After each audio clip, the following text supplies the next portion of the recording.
If you're having a hard time telling the difference between both of these devices, we could not agree more.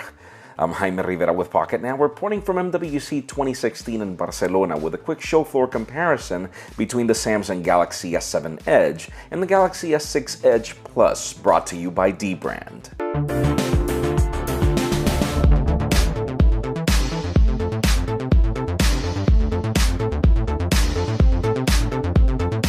If you just spent top dollar buying the Galaxy S6 Edge Plus this past holiday season, we don't blame you for being upset.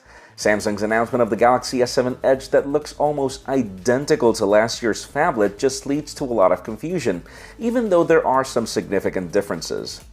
For starters, the company did make a smart move in making the Edge variant a tad larger than the regular Galaxy S7, since the curved design feels smaller and lighter in the hand.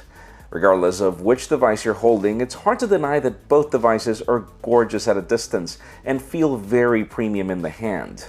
If you're the type that likes to grab attention in the public with your device, either of these is rather the way to go. Aesthetically, both devices are nearly identical.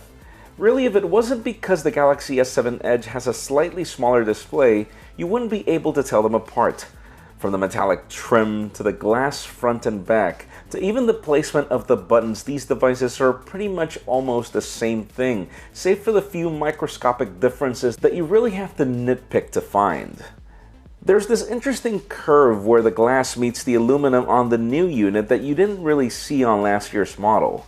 And if you didn't like how the Galaxy S6 Edge Plus stood out from the crowd when it came to the camera hump department, all that got fixed with this new variant. Now, to be fair, the differences between them is rather significant when you look internally. The new Galaxy S7 is IP68 water and dust resistant compared to none of these in the larger cousin.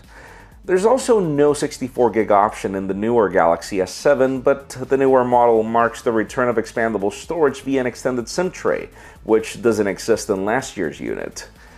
You'd say both devices share the same gorgeous display, but this newer model provides users with an always-on mode as well, something you didn't see in the past. In addition to that, the new Exynos 8890 or Snapdragon 820 processors also include a liquid cooling system and are able to perform 30% faster, along with 60% in boost of performance in the GPU, though both of these units have the same amount of RAM.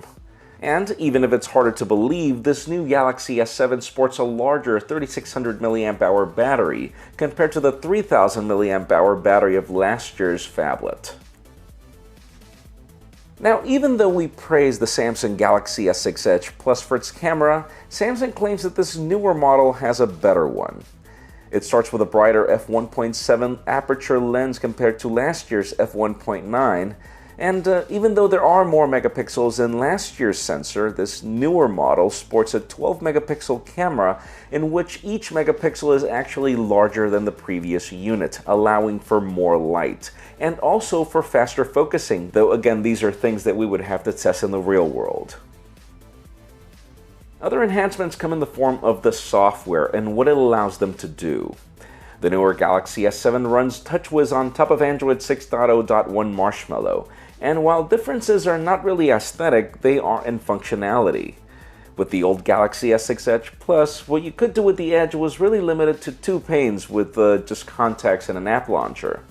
With the new Galaxy S7 Edge, the new Edge returns to some of the old elements of the Galaxy Note Edge from 2 years ago, with third-party Edge features, enhancements for contactless, quick actions, and much more. It's designed to augment your experience with the phone, and it does so rather well, even if you could say that the software on this show floor unit is still not final. Overall, even though the Galaxy S7 Edge is a far superior device in specs and paper, it's not like if the old Galaxy S6 Edge Plus wasn't still a great phone already. It would be hard to call any of these a winner, but our full review and comparisons coming in the next few weeks will tell us a lot more. Pocket Now's MWC 2016 coverage is made possible by Dbrand, manufacturer of precision-cut vinyl skins for smartphones, tablets, laptops, gaming consoles, and more. If you're looking to customize the appearance of your device and add a bit of protection and grip, check out dbrand.com/MWC or visit the link in the description below. We've got more coverage coming, folks, so make sure you follow us on social media and hit that subscribe button down below for more videos like this one. You can follow me on Twitter at Jaime_Rivera or on Instagram at Jaime Rivera, and you can now also catch these videos on Vessel at vessel.com/pocketnow. Please give this video a thumbs up if you like what you saw. I am Jaime Rivera. Thank you very much for watching. We've got more coverage coming soon.